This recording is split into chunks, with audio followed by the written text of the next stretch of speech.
Israeli বাহিনী পুরোপুরি গাজা নিয়ন্ত্রণ করবে এমন বিস্ফোরক মন্তব্য করলেন ইসরায়েলের প্রধানমন্ত্রী বেনিয়ামিন নেতানিয়াহু।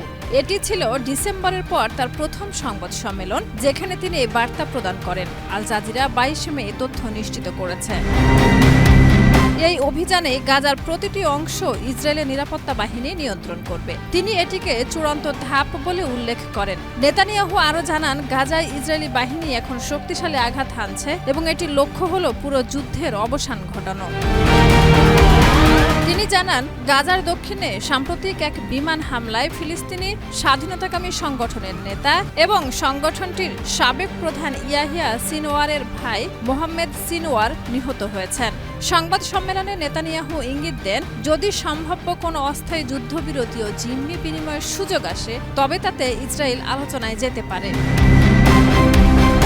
যুদ্ধবিরতির শর্ত হিসেবে তিনি বলেন, সকল জিম্মিকে মুক্তি দিতে হবে, ফিলিস্তিনি স্বাধীনতাকামী সংগঠনকে নিরস্ত্র হতে হবে এবং এর নেতৃত্বকে নির্বাসনে পাঠাতে হবে। পাশাপাশি গাজা থেকে ফিলিস্তিনিদের অন্যত্র সরিয়ে নিয়ে ফ্রিডম জোন গঠনের পরিকল্পনাও বাস্তবায়ন করতে হবে, যা মার্কিন প্রেসিডেন্ট ডোনাল্ড ট্রাম্প গত ফেব্রুয়ারিতে প্রস্তাব করেছিলেন।